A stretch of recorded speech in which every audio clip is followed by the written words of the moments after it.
إن الحمد لله نحمده ونستعينه ونستغفره ونعوذ بالله من شرور أنفسنا ومن سيئات أعمالنا من يهد الله فلا مضل له ومن يضلل فلا هادي له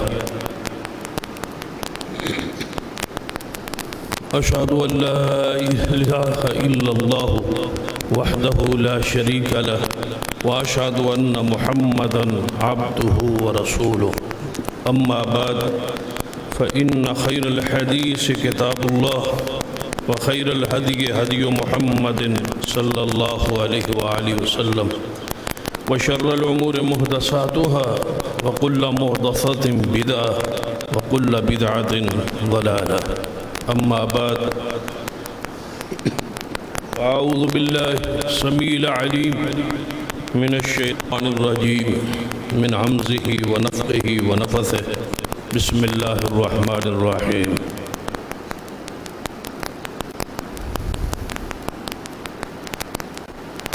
رضي الله عنهم ورضوا عنه وأعد لهم جنات تجري تحتها الأنهار خالدين فيها أبدا ذلك الفوز العظيم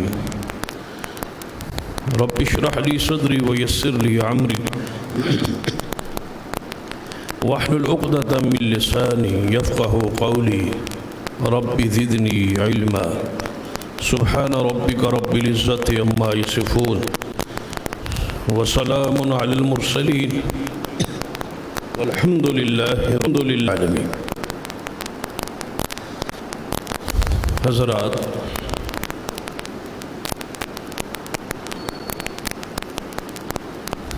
کئی خطبات سے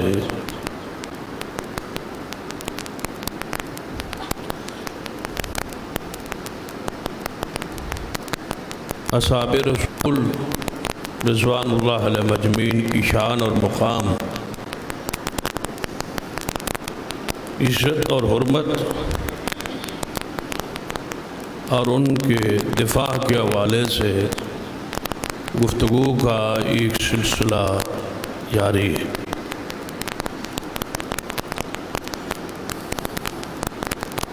دو گروہ ہیں، ایک گروہ صحابہ کرام سے محبت کرتا ہے اور دوسرا گروہ صحابہ کرام رضوان اللہ علیہ مجمعین پر طعن اور تنقید کرتا ہے۔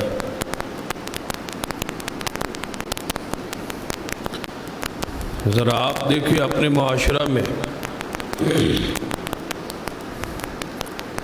تعریف کرنے والا، توصیف کرنے والا، خوبیاں والا کرنے والا انسان بہتر ہوتا ہے یا کہ نقائص اور طعن اور تشنیع کرنے والا انسان کو عزت کی نگاہ سے دیکھا جائے؟ تو آپ کا ضمیر یہ فیصلہ کرے کہ جو بندہ اپنا وقت کسی مومن کی تعریف اور توصیف میں وقت گزارے، خوبیاں بیان کرنے میں وقت گزارے،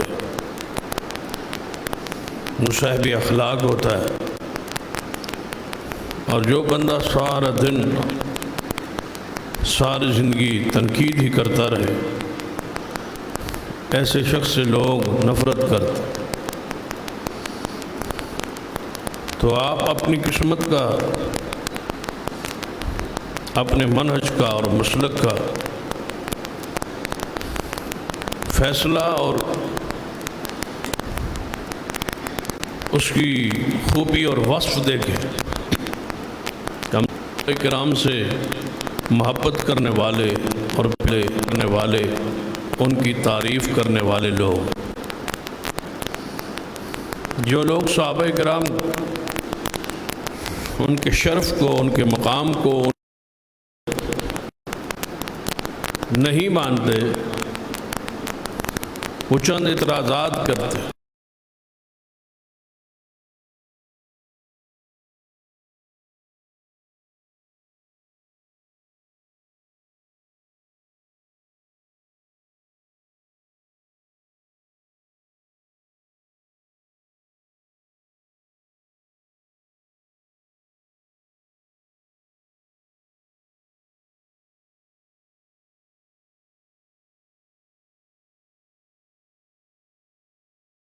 سے زیادہ مشہور کر دی۔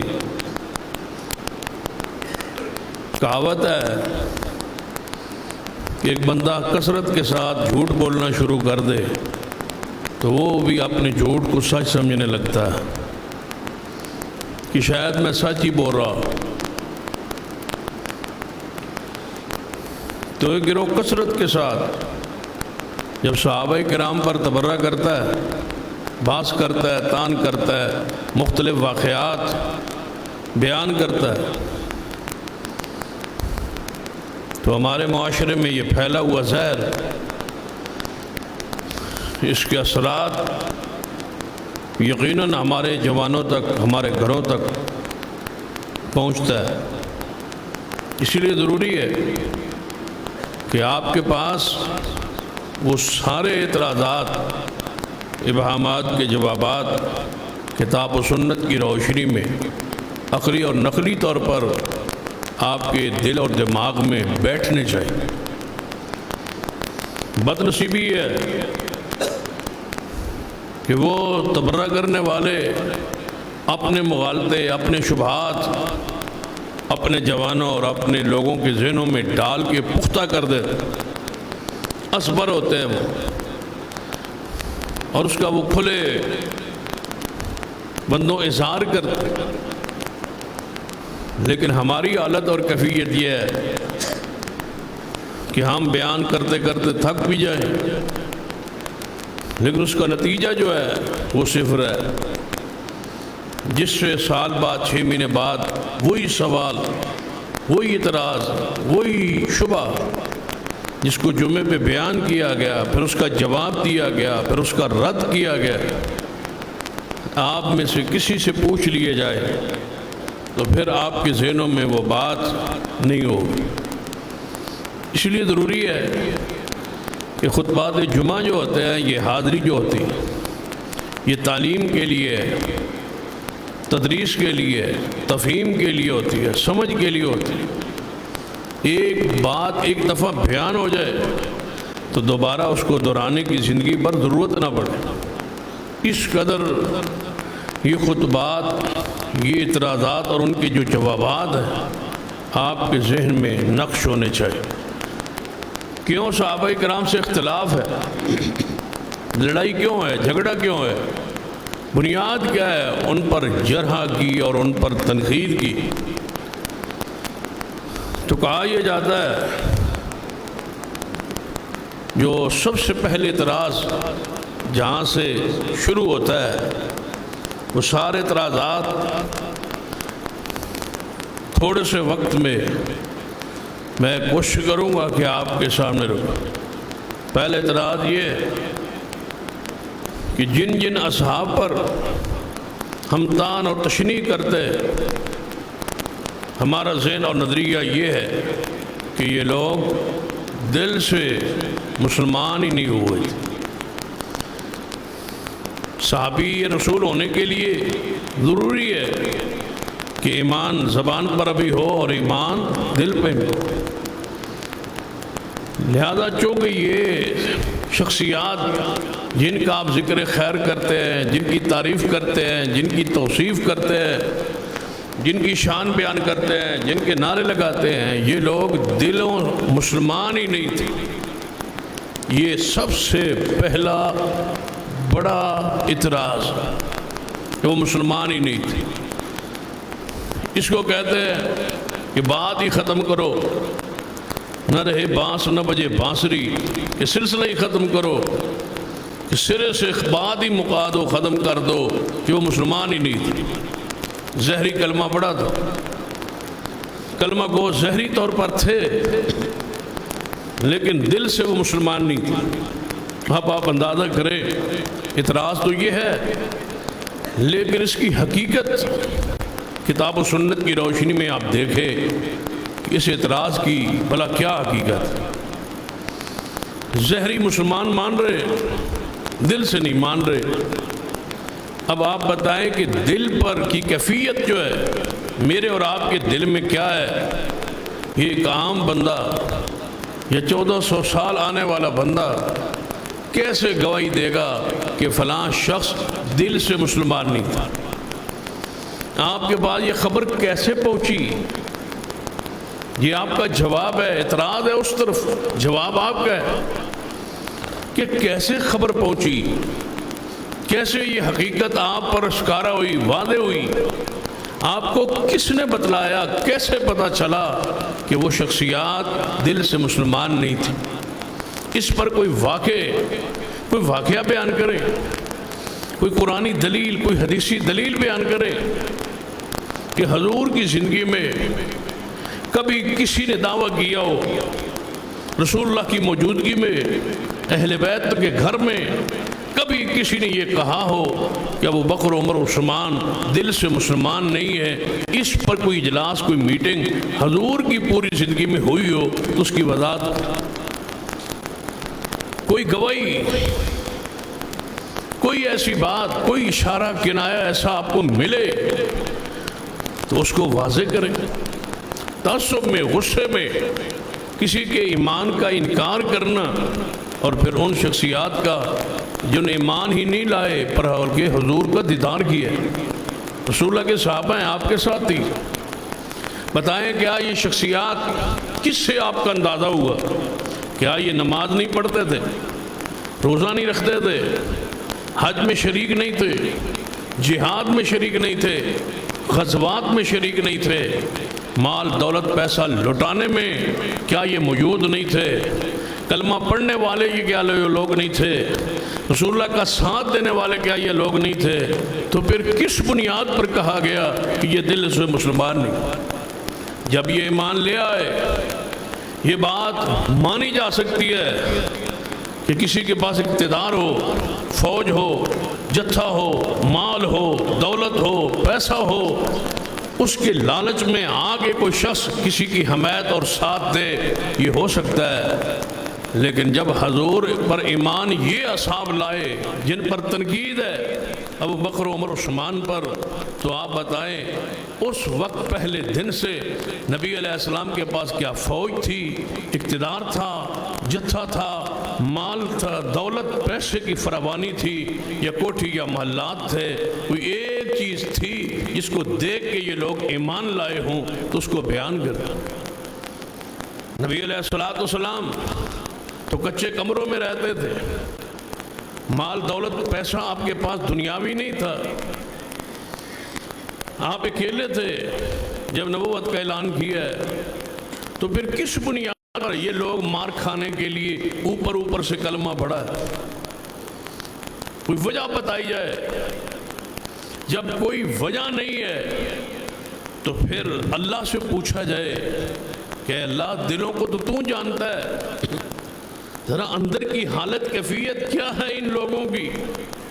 تو قرآن پاک تو کئی مقامات ایسے ہیں جہاں اللہ تبارک و تعالیٰ نے ان اصحاب کے دلوں کی کیفیت کو، حالت کو بیان کیا ہے۔ اس رب نے جس کے بارے میں حدیث ہے کہ نبی علیہ السلام فرماتے ہیں اللہ صورت کو نہیں دیکھتا، اللہ تمہارے دلوں کو دیکھتا ہے۔ اللہ تو دلوں کو دیکھتا ہے۔ تو اللہ تعالیٰ نے قرآن پاک میں کئی آیات ایسی ہیں جس میں صحابہ کرام کے دلوں کا ذکر موجود ہے کہ دل کے اندر کیا ہے، اندر کی کیفیت کیا ہے، وہ یہ سارا کچھ کیوں کر رہے ہیں؟ لالچ کے لیے، دنیا کے لیے، مال کے لیے۔ تراہم رکعا سجدا یبتغون فضلا من اللہ ورضوانا۔ اللہ فرماتے ہیں پیغمبر علیہ السلام کے جو ساتھی ہیں یہ سجدے اور رکوع اور نماز پڑھتے ہیں مجھے راضی کرنے کے لیے۔ اللہ کہتا ہے مجھے راضی کرنے کے لیے کر رہے ہیں، اور آپ کہتے ہیں کہ نہیں دنیا کے لیے کر رہے ہیں۔ آپ جھوٹے ہو سکتے ہیں، اللہ تعالیٰ کا کلام تو خطا سے، غلطی سے، جھوٹ سے، کذب سے پاک۔ اللہ تعالیٰ کہتا ہے امتحن اللہ قلوبہم للتقوی، میں نے امتحان لیا، کس نے؟ اللہ۔ اللہ فرماتا ہے میں نے امتحان لیا صحابہ کرام کے دلوں کا، تو میں نے ان دلوں میں سوائے تقوی میرے ڈر کی کوئی چیز نہیں تھی۔ اللہ یہ گواہی دیتا ہے، اور آپ کہتے ہیں کہ نہیں ظاہر سے مسلمان تھے اندر سے مسلمان نہیں۔ ذرا تصور کرے آج کوئی شخص ایسا ہے پورے ملک میں جو آج کے حکمرانوں کو کافر کہے؟ کوئی کہنے کے لیے بھی تیار نہیں اور کوئی ماننے کے لیے بھی تیار نہیں۔ ہر بندہ کہے گا نہیں جی کلمہ پڑھتے ہیں۔ جب وہ کلمہ پڑھتے ہیں، مسلمان ہیں، کلمہ پڑھتے ہیں، آپ ان کو کافر کیسے کہہ سکتے ہیں؟ ایک بندہ کلمہ پڑھتا ہے، آپ اس کو کافر کیسے کہہ سکتے ہیں؟ کیا آپ کے علم میں ہے کہ سیدنا صدیق عمر عثمان ہی نعوذ باللہ ایسے تھے جو ان کو تو مسلمان مانتے ہو، ان کے ایمان کا انکار نہیں کرتے، جن کی نماز، جن کے روزے، جن کی زکوٰۃ، جن کا تقویٰ، جن کی پرہیزگاری، جن کی الہیت ہمارے سامنے ہے، صرف ان کو اس لیے مسلمان مانتے ہیں کہ یہ کلمہ پڑھتے ہیں، صرف کلمہ ہمارے سامنے ہے اور کچھ بھی نہیں۔ بتائیں ان حکمرانوں کی جو ہمارے دور میں ہے، ان کی کون سی نیکی آپ کے سامنے سوائے اس کے کہ وہ کلمہ اسلام پڑھتے، لا الہ الا اللہ محمد رسول اللہ پڑھتے؟ اس کے علاوہ کوئی خوبی بتائیں؟ تہجد پڑھتے آپ نے دیکھا ہے، 5 وقت کے نمازی آپ نے ان کو محسوس کیا ہے؟ یہ روزوں کا معاملہ آپ کے علم میں ہے؟ ان کی زکوٰۃ کے معاملات آپ کے علم میں ہے؟ یہ دیگر جو معاملات ہیں وہ آپ کے علم میں نہیں؟ کیوں مسلمان ہے بھائی؟ میں آپ کے نزدیک، آپ میرے نزدیک کیوں مسلمان ہے کہ کلمہ پڑھتے ہیں؟ تو میں آپ سے پوچھتا ہوں کہ صرف صحابہ کرام ہی ایسے ہیں نعوذ باللہ جن کو آج 1400 سال بعد سب کچھ کرنے کے باوجود، حضور کے پیچھے نمازیں پڑھنے کے باوجود، روزے رکھنے کے باوجود، غزوہ بدر، احد و جناب تبوک اور خندق میں ہونے کے باوجود، قرآن میں ان کی تعریف ہونے کے باوجود ہم یہ کہیں کہ وہ دل سے مسلمان ہی نہیں؟ ایک عام آدمی کو بندہ کافر نہیں کہہ سکتا جس نے کلمہ پڑھا ہو۔ تو جا کے حضور کی جماعت کو، صحابہ کرام کے بارے میں ایسی تحقیق پیش کی جائے، اور یہ بات یاد رکھیں اور ہمیشہ اس حدیث کو اپنے ذہن میں بٹھا لیں۔ رسول اللہ نے فرمایا جو بندہ کسی مسلمان کو کافر کہتا ہے، کفر ایک پر ضرور پلٹتا ہے، دونوں میں سے ایک کافر ضرور ہو جاتا ہے۔ کون؟ جس کو آپ نے کافر کہا، اگر وہ کافر ہے تو آپ نے اس کو کافر کہا تو صحیح کہا، کفر اس پر لوٹ آیا اور تسلیم ہوا کہ وہ کافر ہے۔ لیکن اگر وہ کافر نہیں ہے تو پھر کہنے والے کے کافر ہونے میں کوئی شک نہیں رہا۔ رسول اللہ فرماتا ہے کفر دونوں میں سے ایک پر، لعنت دونوں میں سے ایک پر ضرور پڑتی ہے۔ آپ کہیں فلاں بندے پر لعنت ہے تو یاد رکھنا اگر وہ لعنت کا مستحق نہ ہوگا تو وہ لعنت واپس آئے گی اور آپ کے چہرے پر وہ لعنت پڑے گی، اللہ کے ہاں آپ ملعون ہو۔ اسی طرح کفر کا معاملہ ہے، کسی کلمہ گو کو آپ نے کافر کہہ دیا، اگر وہ کافر نہیں ہے تو پھر آپ کافر ضرور، کفر پلٹ آتا۔ اس لیے علماء اہل سنت نے اس پر پوری تنبیہ اور کتابیں لکھی ہے کہ کسی مسلمان کو، کسی کلمہ گو کو کافر کہنا بہت بڑی جسارت، نہیں کہا جا سکتا۔ ایک شخص کلمہ پڑھتا ہے، اس میں کمی ہو سکتی ہے، گمراہی ہو سکتی ہے، شرک ہو سکتا ہے، بدعات ہو سکتی ہے، اور کئی گناہ کبائر ہو سکتے ہیں، لیکن جو کلمہ پڑھتا ہے آپ اس کو کافر نہیں کہہ سکتے۔ اگر وہ نہیں ہے تو پھر آپ دونوں میں سے ایک تو ضرور ہوگا، فتوے کی سطح میں آئے۔ تو اس پر تو پھر اتفاق ہے کہ صدیق عمر عثمان کے ایمان میں کوئی شک نہیں ہے۔ تو پھر جس نے کہا وہ اپنے ایمان کی خیر منائے، کفر پلٹ آیا۔ آپ چہروں سے دیکھیں، سیرت سے دیکھیں، کردار سے دیکھیں، عقائد سے دیکھیں، اعمال سے کے ساتھ دیکھیں کہ ان کے چہروں پر کفر کیسا لوٹا ہے، لعنت کیسے پڑی ہے جنہوں نے پاک باز ہستیوں کو برا کہا۔ یہ وہی پھٹکار ہے جو ہمیں نظر آ رہی۔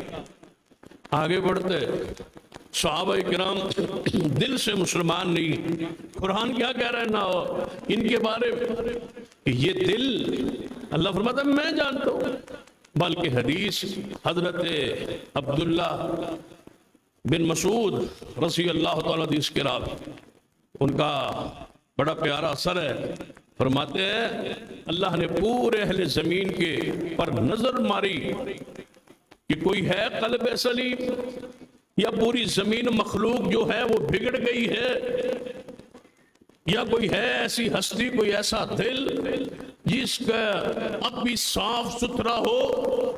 تو اللہ کو پوری زمین پر ایک دل نظر آیا جو ہر قسم کے عیب سے، نقص سے پاک تھا، اور وہ محمد مصطفیٰ کا دل تھا. تو اللہ نے چن کر نبی بنا دیا. حضور عبداللہ ابن مسعود فرماتے ہیں اس کے بعد اللہ نے زمین پر لوگوں کے دلوں پر نظر دوڑائی کہ اس پیغمبر کے بعد، اس دل کے بعد جس کا میں نے انتخاب کر کے محمد مصطفیٰ نبی بنا دیا ہے، اب کوئی اور ہے جس کے دل میں کچھ صفائی ہو، ستھرائی ہو، قلب سلیم ہو، پاکیزہ ہوں یا پاکیزہ ہونے کے لائق ہوں، پاک صاف ہونے کے لائق ہوں. تو اللہ نے اپنے بندوں کے دلوں پہ نظر دوڑائی. تو حدیث ہے حضرت ابن مسعود فرماتے ہیں اللہ نے جن جن دلوں پر کچھ بھی ان میں قلب سلیم کے کچھ اثرات، کچھ بہتری تھی، اللہ نے ان کو چن کے محمد مصطفیٰ کا صحابی بنا دیا. اللہ نے دلوں کو دیکھ کے صحابی بنایا ہے. یاد رکھیے یہ عہدہ، یہ منصب قصبی نہیں ہے. صحابیت کا عہدہ وہبی ہے. قصبی عہدہ وہ ہوتا ہے جو کما کے لیا جائے، محنت کر کے لیا جائے. محنت کر کے بندہ حافظ بن سکتا ہے، محنت کر کے عالم بن سکتا ہے، محنت کر کے اللہ کا دوست بن سکتا ہے، محنت کر کے بندہ نمازی، روزہ دار، حاجی، امانت دار بن سکتا ہے، محنت کر کے بندہ مجاہد بن سکتا ہے، محنت کر کے اللہ کا دوست بن سکتا ہے، محنت کر کے اللہ کا بندہ پیارا بن سکتا ہے، محنت کر کے دنیا کی ڈگریاں حاصل کر سکتا ہے، انجینئر اور بندہ ڈاکٹر بن سکتا ہے، سائنسدان بن سکتا ہے. لیکن یاد رکھنا محنت کر کے ایک عہدہ صحابیت کا وہ نہیں لیا جا سکتا. یہ اللہ کی عطا ہے، جس کو چاہے مصطفیٰ کا صحابی بنا. عطا الہی ہے، یہ قصبی عہدہ نہیں ہے، وہبی ہے، اللہ کی عطا ہے. تو جس نے صحابیت پہ اعتراض کیا، حقیقت میں اس نے اللہ کے انتخاب پر اعتراض کیا. رب نے کیوں چنا؟ یہ تو رب سے پوچھئے، یہ رب کا معاملہ ہے کہ صدیق عمر عثمان کے علاوہ رب کو اور کوئی ایسی ہستی، شخصیت زمین پر نہیں ملی جو مصطفیٰ کا صحابی بنا دے. انتخاب رب کا ہے. جب رب نے چنا ہے، جب وہبی ہوتا ہے، تو اس میں کیا اعتراض ہو سکتا ہے؟ یہ کافروں کا اعتراض تھا نا کہ اللہ نے اگر نبی بنانا ہی تھا تو یہ دو بستیاں، ایک مکہ اور دوسری بستی قریب میں طائف تھی، تو مکہ اور طائف میں سے صرف یہی تھے محمد مصطفیٰ صلی اللہ علیہ وسلم جن کو نبی بنا دیا گیا. نبی ہونے کا دعویٰ کر رہے ہیں یہ کہ میں اللہ کا نبی ہوں. اللہ تعالیٰ کے ہاں کوئی اور بندہ نہیں تھا مکہ میں اور طائف میں، اتنی دو بڑی بستیوں میں کسی اور کا انتخاب کیوں نہیں ہوا؟ تو اللہ نے کیا جواب دیا قرآن میں؟ اے کفار، اے قریش، اے مشرکین مکہ، یہ اللہ کا اختیار ہے، جس کو چاہے رسالت کے لیے چن. یہ میرا اختیار ہے، میں جس کو چاہوں رسول بنا دوں. بھئی تمہارا اعتراض تو رب پر ہونا چاہیے. جب یہ وہبی عہدہ ہے، قصبی نہیں ہے، تو پھر اللہ کا پر اعتراض کرے نعوذ باللہ کہ اللہ نے صدیق و عمر کو چن کے مصطفیٰ کا صحابی کیوں بنایا اور ہر جگہ مصطفیٰ کے ساتھ کیوں بٹھایا؟ یہ تو اعتراض رب پر، یہ تو اعتراض پھر رسول اللہ پر ہے. رسول اللہ نے 23 سال زندگی نبوت کی ان کے ساتھ گزار دی. دل سے یہ مومن ہی نہیں تھے. حضور رات میں بھی ان کے ساتھ، دن میں بھی ان کے ساتھ. کوئی لمحہ ایک بتا دیں جہاں مصطفیٰ ہوں اور صدیق نہ ہوں، جڑے ہوئے. کیا منافقین کے ساتھ نعوذ باللہ اتنی محبت، اتنا پیار، اتنا تعلق کہ گودی ان کی ہو، سر رسول اللہ کا ہو؟ یہ منافقوں کے ساتھ لیٹنے کا، بیٹھنے کا انداز ہے. یہ کس پر اعتراض ہے؟ یہ اعتراض اللہ کی ذات پر اور محمد مصطفیٰ پر. رب سے پوچھئے، رب کہتا ہے محمد الرسول اللہ والذین معه اشداء علی الکفار رحماء بینہم۔ اللہ فرماتا ہے محمد میرے رسول ہیں، اور جو ان کے ساتھ رہتے ہیں صحابہ وہ کافروں پر سخت ہیں، آپس میں مہربان ہیں، رات و دن نمازیں پڑھنے والے جنہیں نمازوں میں آپ دیکھتے ہیں، میں دل کی گواہی دیتا ہوں کہ ان کے دل میں میری رضا کے علاوہ کچھ نہیں۔ اس سے بڑی دلیل اور کیا ہو سکتا؟ صحابہ کرام پر دوسرا اعتراض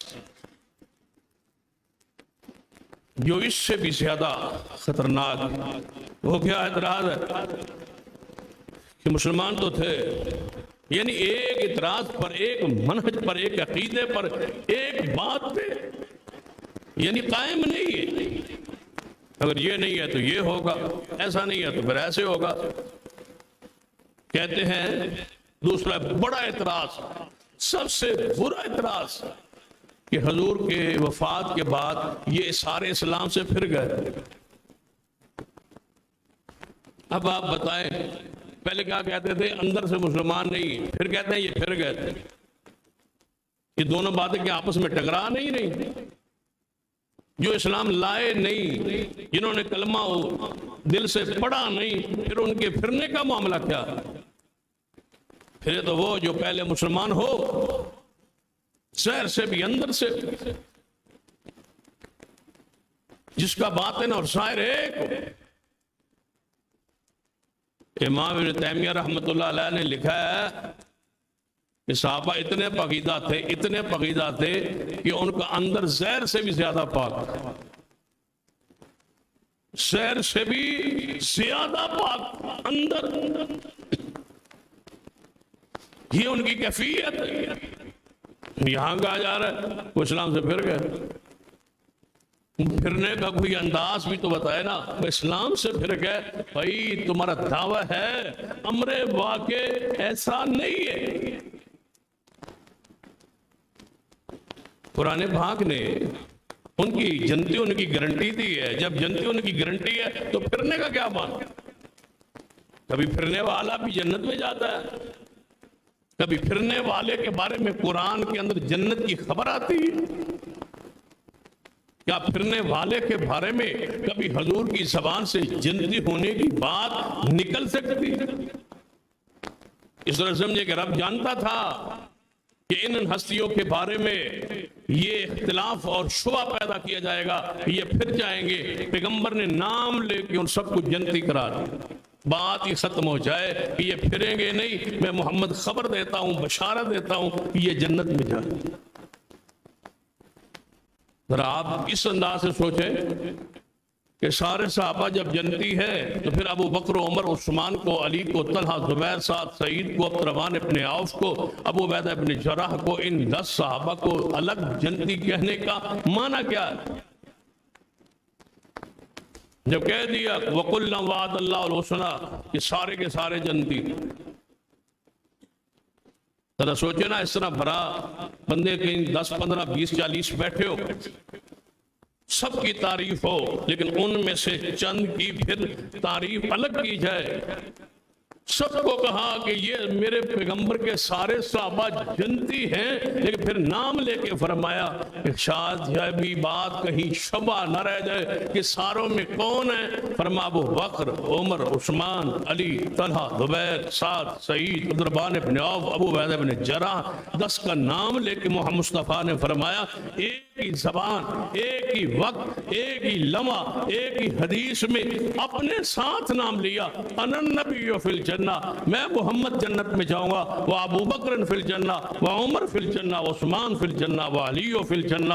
10 صحابہ کا ایک ہی مرتبہ نام لے کے ایک ہی محفل و مجلس میں ایک ہی وقت میں 10 صحابہ کو جنتی کہہ کے قیامت تک کے لیے بشارت دے دی گئی کہ یہ عشرہ مبشرہ ہیں، یہ 10 ہیں جنہیں جنت کی بشارت نام لے کے حضور نے دی۔ تو ارتداد کا معنی کیا ہے؟ پھر گئے تھے اسلام سے۔ کون؟ جن کے جنت میں محل بنے ہوئے۔ کیا وہ حدیث چھوڑی جا سکتی ہے؟ رسول اللہ فرماتے ہیں میں نے جنت میں اپنی آنکھوں سے سینہ عمر کا محل بنا ہوا دیکھا ہے۔ پھر ارتداد کس کا مال؟ کیا پھر حضور کے جانے کے بعد ان کے ساتھ تعلقات سیدنا علی کے نہیں رہے؟ سیدنا علی کے تعلقات کیا محبت اور پیار نہیں رہا؟ یہ تو کہا جاتا ہے کہ ہم صدیق کو نہیں مانتے، ان کی خلافت کو نہیں مانتے. تو بڑی پیاری بات وہ علامہ احسان ندوی شہید رحمۃ اللہ علیہ نے کہی ہے. فرماتے ہیں کہ تم نہ مانو یا نہ مانو، تمہارے ماننے سے فرق کیا پڑتا؟ ایک بندہ کہتا ہے میں آپ میں سے اللہ نہ کرے ایسا کوئی ہو کہ آپ میں سے اٹھ کے بندہ کہتا ہے کہ میں صدیق کو صدیق نہیں مانتا، خلیفۃ رسول نہیں مانتا، تو اس کے ماننے نہ ماننے سے صدیق کو کیا فرق پڑتا؟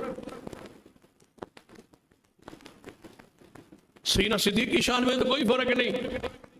اگر پاکستان سارا ایک طرف اللہ نہ کرے اکٹھا ہو جائے، سارے مل کے کہیں کہ ہم صدیق کو صدیق نہیں مانتے، صدیق تو پھر بھی صدیق ہے.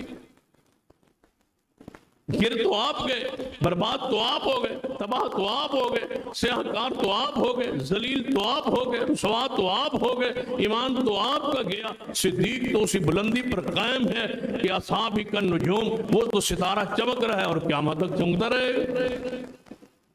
ان کی شان اور مقام میں کیا فرق ہے؟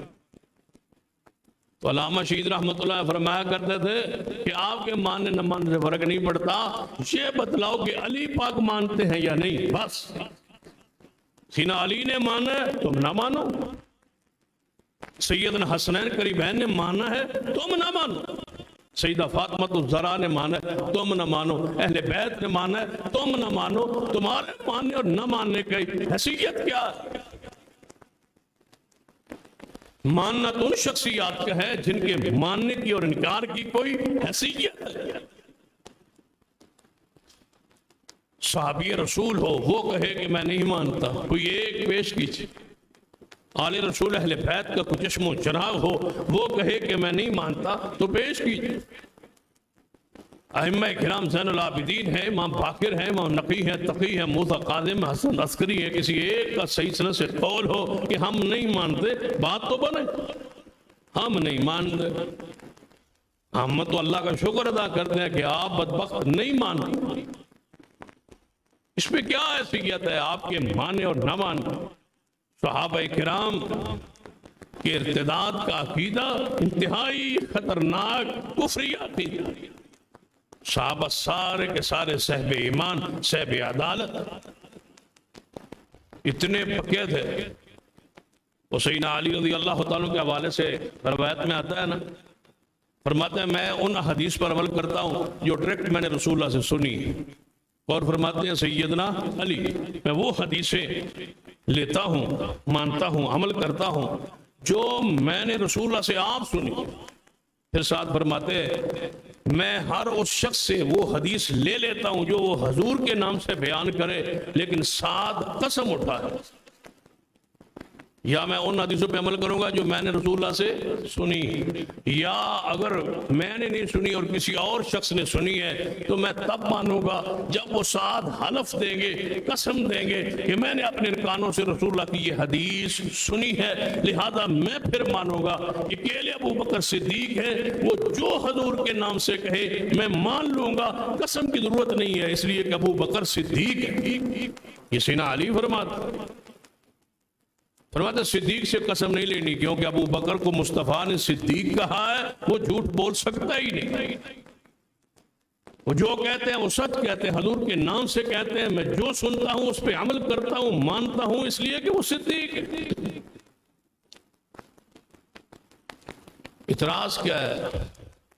جب اس سے نکلے اس اعتراض، دو اعتراض کہ اندر سے مومن نہیں تھے، اسلام سے پھر گئے، ان دو اعتراضات کے رد پر قرآن اور حدیث کی بے شمار دلائل ہے. لیکن اس کے ساتھ کیا ان دو اعتراضات کے بعد اور کسی چھوٹے اعتراض کی ضرورت ہے؟ لیکن وہ اعتراضات بھی جاری ہیں. بندہ ایک بندے کو کہتا ہے یہ بندہ مسلمان نہیں ہے، پھر گیا اسلام سے. اب آپ نے سن لیا، سارے مجمع نے سن لیا، سارے اجتماع نے سن لیا کہ یہ بندہ مسلمان ہے. پھر بندہ آہستہ سا گئے یہ رفع دین نہیں کرتا. یہ اللہ کے بندو، آپ نے جب اس کو مسلمان ہی نہیں مانتے تو پھر یہ عمل پیش کرنے کی ضرورت کیا ہے؟ بندہ کوئی کہے کہ نہیں یہ نماز نہیں پڑھتا، جی روزہ نہیں رکھتا، جب آپ نے اس کو بڑا فتویٰ لگا دیا تو آپ کسی اور عمل کی حیثیت کیا رہے گا؟ پہلے کہتے تھے اندر سے مسلمان، پھر کہتے تھے، پھر کہتے، یہ دونوں آپس میں متضاد نظریے۔ اب تیسرا نظریہ کیا ہے؟ ہمیں اعتراض اس لیے ہے کہ جب حضور وفات پائی تو یہ غسل دینے کے لیے نہیں آئے۔ اب بتائیں، جو پھر کہتے پھر غسل کیوں دینا تھا؟ جب آپ کہہ رہے ہیں کہ پھر کہتے پھر غسل دلوانے کی ضرورت کیا ہے آپ کو؟ کہتے ہیں حضور کو غسل کیوں نہیں دیا ہے؟ یہ تیسرا ایسا اعتراض ہے جو خلاف حقیقت۔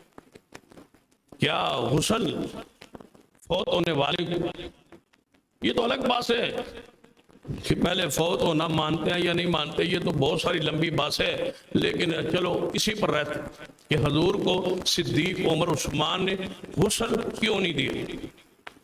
جی وہ خلافت کے معاملات حل کرتے رہے اور سیدنا صدیق اور عمر عثمان بنی ثقیفہ میں اکٹھے ہو گئے، وہاں خلافت کے معاملات خلیفہ بنتے رہے، غسل رسول میں شریک نہیں۔ اب آپ بتائیں کہ حضور کو غسل کہاں دیا؟ یہاں جب حضور کو غسل کے لیے لے جایا گیا تو غسل کے لیے نہیں آئے۔ اب ان سے پوچھے غسل کے لیے کہاں لے جائے، کہاں غسل ہو؟ ہمارے ہاں تو اکثر غسل دینے کے لیے کوئی جگہ یا بنی ہوتی ہے یا پھر گھر میں ہوتا ہے، تو حضور کو غسل کہاں دیا ہے؟ کیا حجرہ پاک سے باہر لایا گیا؟ نہیں بھائی، غسل دینے کے لیے دینے والے آئے، حضور کو نہیں لے جایا۔ اور پھر غسل والی جگہ پر کتنے بندوں کے کھڑے ہونے کی غسل کے لیے جگہ تھی، کبھی آپ نے اس کو پڑھا ہے؟ حجرہ رسول آج بھی وہ موجود ہے، آج بھی وہ حجرہ پاک موجود ہے، روض رسول موجود ہے۔ تو پھر آپ شرعی طور پر بتائیں کہ غسل گھر والوں کا حق ہے یا دوستوں کا حق ہے؟ اہل بیت نے دینا تھا یا اصحاب رسول نے دینا تھا؟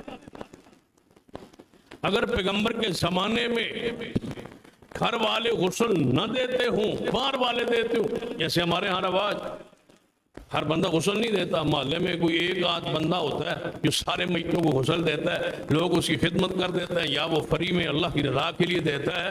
یہ صحابہ کے زمانے میں غسل ذمہ داری کسی ایک شخص کی نہیں تھی۔ یا تو یہ ہونا کہ ابو بکر صدیق میتوں کو غسل دینے کا کام کرتے تھے اور حضور کی باری وہ آئے نہیں، پھر تو اعتراض بنتا ہے۔ سیدنا عمر کا یہی خدمت انجام دیتے ہوں اور حضور کے لیے نئی تشریف لائے، اعتراض ہے۔ سیدنا عثمان ہی مدینے میں سب کو غسل دیتے تھے، حضور کے لیے نہیں آئے تو اعتراض ہے۔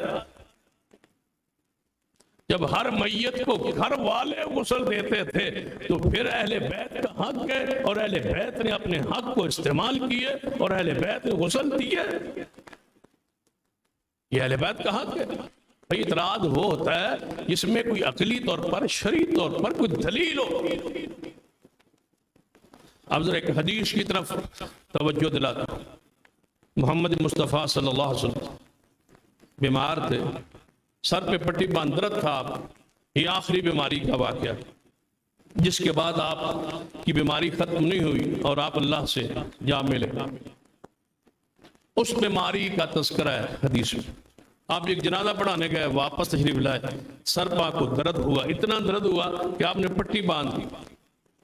جب پٹی باندھی تو حجرہ پاک میں تشریف لائے، سیدہ عائشہ فرماتی ہیں یا رسول اللہ صلی اللہ علیہ وسلم کیا ہوا؟ فرمایا عائشہ میرا سر جو ہے نا وہ انتہا کا درد، جس کو آپ کہتے ہیں نا پھٹ رہا ہے سر، اتنا درد ہے مجھے۔ سیدہ عائشہ فرماتی ہیں یا رسول اللہ صلی اللہ علیہ وسلم درد تو مجھے بھی ہے، میرے سر کو بھی درد ہے، اگر آپ کو ہے تو میرے سر کو بھی یہ درد ہے، درد بھی اکٹھا ہے، آپ کو بھی ہے تو مجھے بھی ہو گیا ہے۔ جب آپ نے سنا کہ سیدہ عائشہ رضی اللہ تعالیٰ یہ فرما رہی ہے کہ مجھے درد ہے، تو حضور نے بات کو ذرا بے تکلفی میں، محبت میں لے آئے، فرمایا کوئی بات نہیں ہے، اگر تجھے بھی درد ہے تو زیادہ زیادہ سے تو فوت ہی ہو جائے گی نا، اور کیا ہو؟ حضور محبت میں آگے فرمانے لگے تو فوت ہی ہو جائے گی، اگر تو فوت ہو جائے تو تیرے لیے تو بڑی خوش قسمتی ہے کہ میں محمد مصطفیٰ تجھے خود غسل دوں گا۔ کس کو؟ عائشہ صدیقہ کو۔ فرمایا میں آپ غسل دوں گا، آپ تجھے کفن دوں گا، آپ تمہارا جنازہ پڑھاؤں گا، اور آپ قبر میں اتر کے تجھے دفن کروں گا۔ یہ حضور نے محبت میں فرمایا۔ بات آگے لمبی ہے، سیدہ عائشہ نے آگے سے یہ بات سن کے فرمایا یا رسول اللہ یہ سارا کچھ آپ کر لیں گے، لیکن پھر اگلے دن میرے حجرے میں کوئی اور بیوی آ جائے گی، نکاح بھی تو پھر اگلے دن آپ کر لیں گے نا۔ یہ حضور سیدہ عائشہ کی اور حضور کی یہ بات ہو رہی۔ سیدہ عائشہ فرماتی ہے جب حضور وفات پا گئے مجھے غم کے غلبہ کی وجہ سے یہ حدیث یاد نہ رہی۔ اتنا غم تھا یہ حدیث مجھے اس وقت یاد نہ رہی، اگر یاد رہتی تو میں اپنے محبوب کو خود غسل دیتی۔ یہ اہل بیت کا اسی حدیث سے علماء نے یہ مسئلہ لیا ہے کہ مرد اپنی بیوی کو، بیوی اپنے شوہر کی میت کو غسل دے سکتی۔ اس پر کئی اور واقعات بھی موجود ہیں۔ مرد عورت کو، عورت اپنے شوہر کو غسل دے سکتی ہے میت، لیکن یہاں زندہ تو دے سکتے ہیں، مرنے کے بعد کہتے ہیں نہیں دے سکتے۔ زندہ تو ایک دوسرے کو غسل دیتے رہتے ہیں، مرنے کے بعد کہتے ہیں نہیں نہیں نکاح ٹوٹ گیا، ہوں یہ جڑا مرد ہے یہ اپنی بیوی دی چرپائی میں ہاتھ نہیں لا سکتا، باقی سارا محلہ لا لو، یہ نہیں لا سکتا کیونکہ تو نکاح ٹوٹ گیا، باقی سارے اندر جڑ گئے، باقی سب کا ہو گیا، اس کے ساتھ بدبختوں کا نکاح۔ یہ بدبختی ہے۔ اور پھر قبرستان جا کے قبر پر تختی لگائیں گے، یہ نام عورت کا لکھے لساد کے زوجہ فلاں، پر نکاح تو ٹوٹ گیا، پھر زوجہ فلاں کی کہاں رہ گئی؟ قبرستان تو بھرا ہوا ہے زوجہ فلاں زوجہ فلاں زوجہ فلاں، ساتھ نکاح ٹوٹ گیا، ساتھ زوجہ کی تختی لگ رہی ہے۔ یعنی ایک عقیدہ دوسرے سے ٹکرا رہا ہے، دوسرا پہلے سے ٹکرا رہا ہے۔ یہ جہالت کی انتہا ہے اور گمراہی کی انتہا ہے اور تقلید کی یہی اس کی سزا ہے اور یہی اس کی حالت ہے اور یہی اس کا انجام ہے جو ہمارے معاشرے میں قائم ہے۔ آپ نے فرمایا غسل میں دیتی حضور کو، یہ اہل بیت کا حق ہے۔ بھائی پھر غسل کس نے دیا؟ آپ کے چچا عباس نے دیا۔ چچا موجود تھے، انہوں نے خود غسل دی۔ چچا نے اپنے بیٹے فضل بن عباس کو، جو آپ کا بیٹا بڑا ہے فضل، جس کی وجہ سے آپ ابو الفضل کہا جاتا، ان کو ساتھ ملا لیا۔ اور تیسرے شخص سیدنا علی ہیں رضی اللہ تعالی، وہ داماد بھی ہیں، چچا کے بیٹے بھی ہیں، گھر کے فرد ہیں، اہل بیت کے چشم و چراغ ہیں، ساتھ ان کو ملایا۔ یہ اہل بیت کا حق ہے۔ اس لیے نہیں دیا کہ صحابہ نے انکار کیا، اس لیے دیے کہ یہ ان کا حق ہے۔ جو اعتراض آپ کرتے ہیں یہ اہل بیت کو کیوں نہیں خیال آیا؟ اہل بیت کو چاہیے تھا، ان کا قول ہوتا، ان کا فتویٰ ہوتا، ان کا یہ جناب مجلس ہوتی، اجلاس ہوتا، فیصلہ ہوتا کہ صحابہ کرام تو آئے نہیں کہ غسل کے لیے، لہذا ہم تھے مجبوری میں، کوئی ایسی بات ہے تو لے آؤ، نہیں ہے تو پھر تم تو 1400 سال بعد زبانیں کیوں کھولتے ہو؟ جب اہل بیت اپنے حق پر ہیں اور بیت غسل دے رہے ہیں، تیسرے کو اور بات میں آنے والے کو کیا حق ہے اس میں سے کوئی بات نکال کے خود باز کرے؟ کبھی اہل بیت نے خطبہ دیا اس پر؟ سیدنا علی کے نام پہ جو منسوخ خطبات کتابیں ہیں ان میں سے کہیں یہ خطبہ ہے سیدنا علی کا کہ یہ غسل دینے نہیں آئے؟ امام حسن نے کوئی خطاب کیا ہے؟ امام حسین ابن علی رضی اللہ تعالیٰ عنہ کا تمہیں کوئی خط ہے تمہارے پاس محفوظ کہ ان شخصیات نے غسل نہیں دیا؟ جب اہل بیت اس پر مطمئن اور راضی اور خوش ہے، اعتراض والی بات ہی نہیں ہے، تم نے اعتراض کیوں منا؟ یہ حضور کو غسل نہیں دیا، غسل ان کا حق تھا جنہوں نے دیا ہے۔ چوتھے ساتھ آپ کے غلام تھے سیدنا شکران رضی اللہ تعالیٰ عنہ، ان کے ذمہ ڈیوٹی لگی کہ آپ پانی تیار کریں، غسل رسول کے لیے آپ پانی تیار کریں گے اور ہم تینوں اہل بیت حضور کو غسل دیں۔ جب سے اس اعتراض سے نکلے پتہ اعتراض کیا ہے؟ پھر جنازہ کیوں نہیں پڑھا ابو بکر عمر عثمان؟ جنازہ نہیں پڑھا بھئی، آپ کو کس نے بتلایا ہے کہ جنازہ نہیں پڑھا؟ کہیں کوئی دلیل ہے تو اس کو پیش کر، سن لیجیے پورے دعوے سے، پوری بصیرت سے اور دلائل کی بنیاد پہ کہہ رہا ہوں، مدینہ پاک میں ایک بھی ایسا شخص نہیں تھا جو صحابی رسول ہو، کلمہ پڑھتا ہو، مسلمان ہو، صحابی رسول ہو، اور اس نے مصطفیٰ کا جنازہ نہ پڑھا ہو۔ دلیل اس پر لازم ہے جو انکار کر، دلیل وہ دے۔ 3 دن حضور کا جنازہ ہوتا رہا، 3 دن، سوار، منگل، بدھ اور جمعرات کی درمیانی رات کو آپ کو دفن کیا، 3 دن جنازہ ہوتا رہا، نہ بچے بچے، نہ عورتیں، نہ مرد، مدینے کے ہر شخص نے جنازہ رسول میں شریک ہوا۔ جنازے کا طریقہ حضور کے لیے خاص تھا، اور وہ یہ تھا کہ آپ پر کوئی شخص امامت کے لیے تیار نہیں، اس کا حل نہیں کہ حضور پر امامت کرے۔ اتفاق ہوا فردن فردن صحابہ کرام اکیلے جنازہ پڑھے۔ آپ چلے جائیں کسی میت کے جنازہ کے لیے، جنازہ ہو جائے، آپ اکیلے ہیں تو آپ اکیلے بھی وہاں کھڑے ہو کے جنازہ پڑھ سکتے۔ قبر پہ پہنچ گئے ہیں تو قبر پہ پڑھ، جنازہ گاہ میں پہنچ گئے ہیں، باقیوں نے پڑھ لیا، آپ اپنا الگ اکیلے میں پڑھ۔ 2-4 مل گئے ہیں، دوسری جماعت جنازہ کی قائم ہو جائے۔ صحابہ کرام نے الگ الگ جنازہ پڑھا ہے۔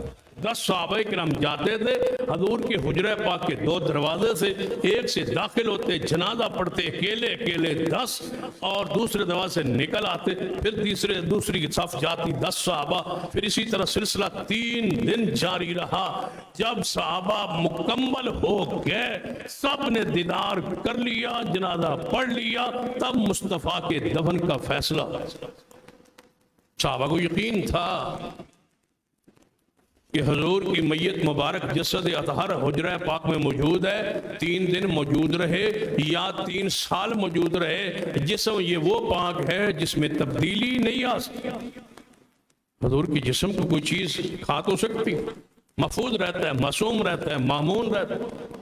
صحابہ جاتے رہے، جنازہ پڑھتے رہے، پھر قبر میں اتارنے کی باری آئی، یہی صحابہ سر کی طرف سیدنا عباس، پیروں اور جناب درمیان میں سیدنا فضل بن عباس، اور پیر مبارکوں کی طرف سیدنا علی، ان تینوں نے اپنے ہاتھوں پہ لے کے حضور پاک کو قبر پاک میں اتارا۔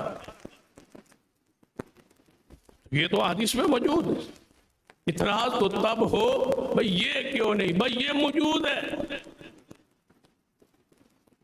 اعتراض کے اندر ایک اعتراض، پہلے خلیفہ کیوں بنایا صدیق کو؟ پہلے حضور کو دفن ہو لیتے، تدفین ہو جاتی، جنازے ہو جاتے، اس کے بعد خلافت کا الگ معاملہ کیا جاتا۔ مجھے بتائیے کیا کوئی ملک 3 دن 4 دن یا اتنے دن بغیر حاکم کے رہ سکتا ہے؟ یہ کوئی اصول ہے؟ دنیا کا اصول ہے اور حضور کی سیرت سے لیا گیا ہے۔ اگر ایسے سمجھ نہیں آئی تو صاف الفاظ میں سمجھاتا ہوں۔ پیغمبر ابھی دفن نہیں ہوئے، صدیق خلیفہ بن گئے، صدیق دفن نہیں ہوئے، سیدنا عمر کی خلافت کا اعلان ہو گیا۔ اسی طرح صحابہ کرام کی تدفین سے پہلے تعین سیدنا عمر نے کر دیا تھا کہ میرے بعد یہ کمیٹی میں بنا رہا ہوں، ان میں سے ایک کو خلیفہ بنا لینا، تعین ہو گیا۔ اگر اس طرح سمجھ نہیں آئی تو آسان اور الفاظ، سیدنا عثمان کا بھی جنازہ پڑا تھا، علی پاک نے خلافت کی بیعت لے لی تھی، تو یہ سنت ہے، علی پاک کی سنت ہے۔ چلو حضور کی سنت نہیں مانتے تو علی پاک کی سنت مان لے۔ علیکم بسنتی و سنت الخلفاء الراشدین المہدیین۔ ابھی سیدنا عثمان شہید ہو گئے، 40 دن محاصرہ رہا، پیاسے شہید ہو گئے۔